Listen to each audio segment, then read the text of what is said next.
Guys, welcome back to Strong Successful Male. So for today, going to go over an email that was sent from a subscriber.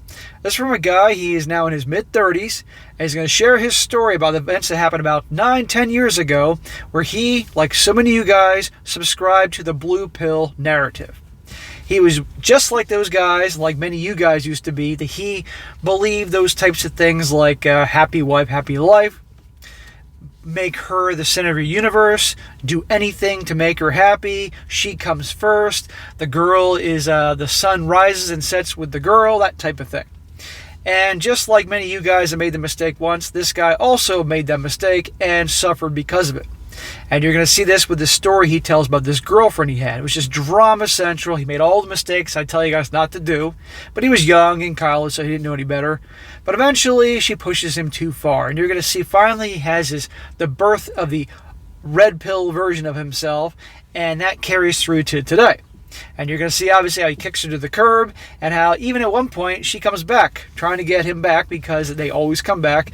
But ultimately, he learns a lot of things, and he's going to share this in his story. So he's sharing his story to help show you guys out there that the things I talk about are real, that if you do the things I say not to do, you're going to end up in a lot of trouble, and how that whole narrative that they sell on TV and movies is total BS, and if you follow that path, you're only going to have pain in your future. So it's a good story here about a guy that learned the hard way, but now he's doing well for himself. He's on the path to bettering himself and all that. And obviously he doesn't take crap from women anymore. So he starts off, he says, Hey SSM, I recently found your channels and I've been binging your videos.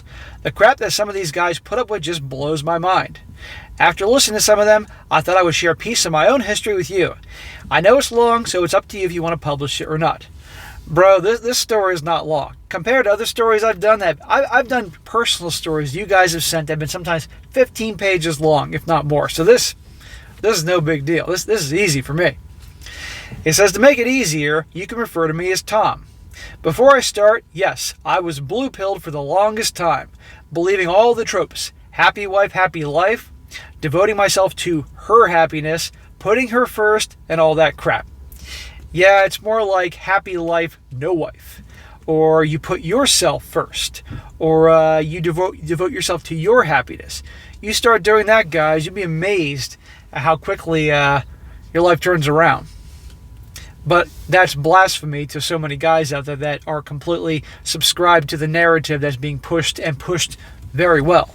But fortunately, a lot of guys are waking up to this more and more every day. That's why my channel has just grown so much since I started 2.5 years ago. So back in 2013, I was at university and I was having fun when a friend of mine, who is part of our gaming group, invited me to go on a trip to a convention with them. On the second day, I hung out with 2 people from the group, John and a gal we'll call Claire. Claire was great. She was cute, funny, slender body, and pretty kinky. How would you figure that out from the first time you met her? For some background, Claire had a good relationship with her family, which I met. Her parents were separated, and she lived with her dad and his fiancée for several years. I admit I loved her dad and stepmom. They were great. Really funny, down-to-earth people. Her mom, however, was a marriage, bed-hopping, heartless bitch. Claire swore she would never be like her, and part of me hoped that was true. We'll come back to that whole... Remember, she swore she would never be like her mom, her biological mother. And you're going to see, guys, well, the old saying, the acorn doesn't fall far from the tree, or the apple doesn't fall far from the tree, proves to be accurate yet again. Claire hated living with her parents, and she wanted her own space, and especially hated living in that city. She had bad memories there. Fast forward to 2014, we lived 2 hours away on the train, and while I felt that distance relation didn't work, I thought I would try to make it work. Smack. I know you know now, but if your gut is telling you something's not going to work, you listen to your gut. But as you said, this girl's good looking and she's kinky and all these other things. You really like her, so you wanted to give it a shot. But you know what? Plenty of guys have tried long distance and learned it doesn't work. I've done the long distance thing and learned it doesn't work when I was young. When I was about your age. I learned the hard way, Fortunately, YouTube and other things like this can teach guys early on that best to just part ways. If you meet up down the road and you're living in the same area, then you can try it out. But long distance, now you said 2 hours away. 2 hours that's not so much long distance compared to like living like, in another state or something like that. But even then, you're still young. Anyhow, he says here, I thought I'd try to make it work. Since we graduated from university, she was living with her dad and stepmom, and I was living with my parents. She was able to jump into a crappy job, but for some reason, I wasn't even getting in her interviews. Well, she got jobs because she was good looking, and you got them because you're a dude. It's easier for women. I was applying to everything I could. Factory work, office work, shop work, everything I could physically do. I applied, but not one bloody interview. For the last 6 months of our relationship, we were arguing constantly. The distance and arguing meant sex was gone as well, but I always try to be understanding, supportive, and want to fix it, like the good blue-pilled boy I was. Smack. Now, if she's been good to you, she's been a good girlfriend and loyal and supportive and all these other positive qualities that if you were in a relationship should have your gal do, then that's another thing to be supportive and do things for her and all that. But if you're doing all these nice guy things and she's acting like a total a-hole to you, then that's a problem, because aside from the fact that you are, that what you're doing to yourself, what you're putting up with, she's going to lose respect for you, because women do not love men they don't respect, and they sure as hell aren't going to want to get rolled in the hay with them. And the guys that put up with all this verbal abuse and being taken advantage of and gaslighting and all that, they get to the point they have disdain for you. And those are the guys that are always taken advantage of, cheated on. And if you don't think I'm right, if you're stumbling on this channel and you think that I'm full of crap with that, then go ahead. Keep being that nice, understanding guy that keeps taking all the abuse. Watch how quick that relationship's going to go to hell in a handbasket. And she'll cheat on you and dump you for a guy that doesn't do those things. Not a good place to go. Now watch this. Watch how predictable this is. He says, arguments could spawn from anywhere. My lack of jobs, decisions my mom made, Claire's unhappiness, and so on. She was venting all of her frustrations and anger onto me. There you go. You were her guy, her therapist. She would take her crap out on you because she knew you would take it, not go anywhere, because that's what nice guys do. That's what the movies show. That the guy will just endure it all for his lady. We would be speaking most days, and it got to the point where I didn't even want to speak to her because one thing could set her off, and I was living on eggshells even though she was about 2 hours away. Smack. No man should be walking on eggshells around anyone, let alone his girl. Because, believe me, they can pick up on that. And again, she's not going to respect you if you're walking on eggshells and being so careful not to say anything to make her mad. Come on here.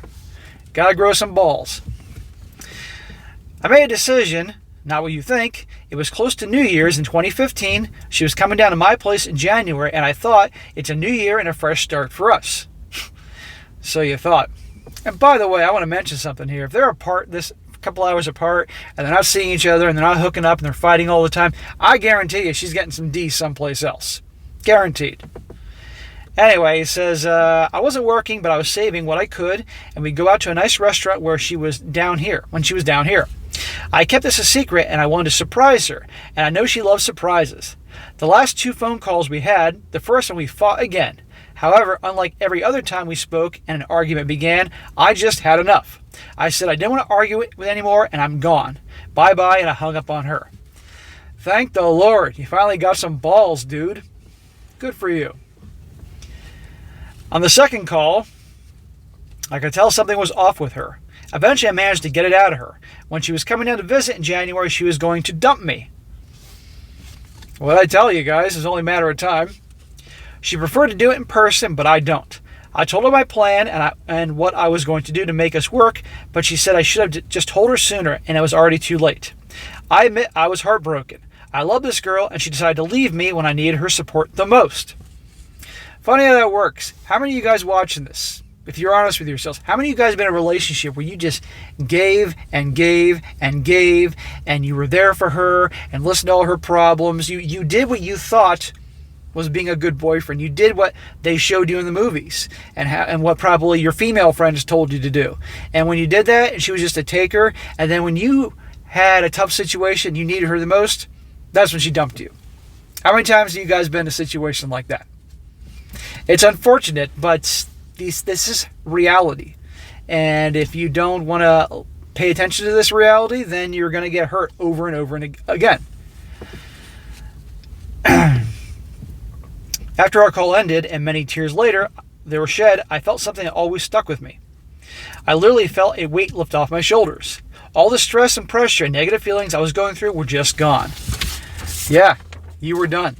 That happens sometimes. Either guys will hold on to a long depression or they're just done like that. And I bet it was a 1,000-pound weight off your shoulders. Within a month after we ended, Claire updated her Facebook status to in a relationship with one of her recent friends from home that I never met. After he dumped her a year or two later, she started messaging me just to catch up. A couple years later, she's back. Isn't that amazing how that works? I tell you guys, they always come back. And those of you guys that are hurt and you work on yourselves and move on, you get to have that great satisfaction of watching her contact you, whatever way she does, and you're like, nope. Either you ghost her completely or tell her to F off or whatever. It's a great feeling. He says, I was working at the time. I thought maybe we could get back together, but then I remembered how she was treating me and left me when I was at my lowest point. I was polite with her, but I made sure she didn't lead anywhere, and like clockwork, 2 months later, she's with someone else. Remember in the beginning about her mother, he mentioned that she was a bed hopper, would get into one relationship after the other, couldn't be alone. Well, look who's just like that. Right? Acorn doesn't fall far from the tree. I realized after we broke up that she was more like her mother than she could ever admit. We got together maybe 2 months after her ex dumped her. I realized she either can't or won't be alone. She needs to be in a relationship like her mom needs to be, or getting to the altar with another guy. A year or two later after Claire, I was dating another girl, we'll call her Anna. Anna wasn't as pretty as Claire, but she seemed like a good person and it felt nice to be in a relationship again. Not too long into it, I started to see patterns in this relationship that were setting off red flags for me. Aha! So now he's on a relationship number 2. However, he learned a lot of things, so now he's picking up on red flags that he wouldn't have early on. This is good. I think you said it well in one of your videos that women learn about relationships from their parents. Claire's dad and stepmom had a good relationship, but Claire had characteristics of her mother. Anna's parents were nice, but it was clear that her mom ran the house and her dad did as he was told. I saw how things had slowly changed, the way she would speak to me. Even in conversations with other people, there would be small, condescending comments which eventually turned to blatant disrespect in front of other people when I would try to add something to the conversation, even in front of my family. Guys, I'm going to tell you something right now, and if there's a lot of things you can take from this video, but here's one of the most important things, and this is fresh in my mind because I was thinking of this today. If your woman ever disrespects you, snaps at you, rude or whatever, but especially in front of other people, if you let that shit slide, it is going to get worse. She's going to do it more and more and more because you let it go. She's not going to respect you. And even if you call her on her shit, makes her lose her temper and everything, at least she knows, hey, he checked me. He called me on that. You have to check your girl. And the worst thing she can do, in my opinion, is she's disrespecting you in front of the people. That's a shit test, okay? If she can be naturally have a temper and everything, but she does it in front of the people and you don't correct her right then and there or walk away or do something about it, oh, it's going to get worse and worse. Mark my words. No matter what it is, if you're being disrespected, you got to check your girl, even if it's going to start shit. Because eventually she's going to learn, I keep disrespecting this guy, he's going to check me every time. She will gain some respect for you. But there's also a point, I might add, that she does it enough times, that's it. You walk. It's over. You don't need that shit in your life, okay? If she's something, it's one thing if she did it once, you corrected her, okay, fine. Maybe she did it again 6 months later because she had a bad day, you checked her, okay, fine. But if she's doing this regularly, it's her personality to act this way, let alone especially in front of the people, that's the time to walk. But you always call them on their shit. You always check them if they disrespect you in front of the people. Because right here, it got worse, right? These are things he learned along the way. Anyway, he says here, I knew she wanted the same type of controlling relationship that her parents had. After my time with Claire, there was no way in hell I was going to be treated like her dad was. Good, brother, you're learning. At the time, we were messaging every bloody day, and when I was late replying, she would pester. I told her I had enough and I wanted space. I just wanted a couple days and make it so we're not messaging each other every day. I also made it clear that the relationship her parents had wasn't something I was interested in having. It turned out she took this as us being over, and I haven't spoken to her since. Good. You don't need that shit in your life. We're still friends on Facebook, so I know in a short space of time after we ended, she got engaged and has a kid. She was in her late 20s at the time when I knew her. Her fiance looks more like the type of guy that she would want in a relationship with, being subservient to her and her needs while he's doing as he's told. So while I'm happy she found someone, I do feel bad for the guy. But it's not my job to save him, and I won't be treated like I've ever been ever again. Good for you. So you learned all this shit through your own experiences, and you found my work online, other guys like me, and it reinforced what you learned in the relationships. And yeah, of course this ex ended up with some dude that she could boss around, treat like shit. Because there's plenty of weak guys out there. And yeah, we can feel bad for that brother. But maybe one day he'll realize he's had enough, find channels like mine, and he'll dump her ass. Who knows? But they will always find a guy. And again, notice that in this story, her parents, what they were like. Her mom bossed around her dad, so she wanted to be with a guy that she could boss around. She learned from her mother. It finishes up saying, I've been single for a long time and I'm doing well. Seeing women, but nothing serious. I'm in my mid-30s. I do live with my parents as I bounced around crappy jobs, but I have a really good paying job now, so I'm saving money and clearing what debts I have. That's awesome, man. Okay, you had a tough beginning in your 20s on the job front, but you're making progress. You got a good job. Yes, keep saving. Pay off those freaking debts, especially the debts that are accruing interest. Get rid of those. And then start building a nest egg, and you can start investing that money, and you'll be fine. I was talking to some friends about going abroad next year, and after I've been on vacation a long time, since Claire and then with COVID. I put on weight, so I still have to do some work on myself, but I'm in a good place, putting myself first, thinking about my future, making plans. Now, the only occasional drama I have to deal with is from my mom until I leave. All the best, mate, and thank you for raising awareness and helping guys like I used to be. If I was checking out your channel 10 years ago, my above story would have been very different. Yeah, well, 10 years ago, I was doing a whole lot of different things in my life, and I was still learning as well. But here you are, bro. Okay, you're mid-30s, got a good job. Like I said, pay off those debts, save up a good nest egg, work on yourself. You said you put on some weight. Okay, I want you to change your diet, start eating healthy and better food, and you know you can do it. Join a gym if you have to. If you don't do the gym, get a bike, get a pogo stick, get a skateboard. I don't care what it is. Get out there, get physical, moving around, all that. You'll trim the pounds. You can do it. And just focus on yourself. Put yourself first and don't make the mistakes you did in the past. And keep watching my channel, other channels like mine. You'll be fine. But anyhow, guys, it's a good story here about a guy who did all the crap that they tell you to do in the movies and TV and how the narrative says how guys should be. And look what it did to him. But he started learning the hard way, and slowly but surely, through both girlfriends, this guy was born again.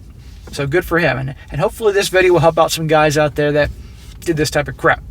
All right, guys, that is it for today. Be sure to comment down below. Let me know what you think about this. Let this guy know what you think. And be sure to like the video, share with your friends, and subscribe. And I'll catch you next time.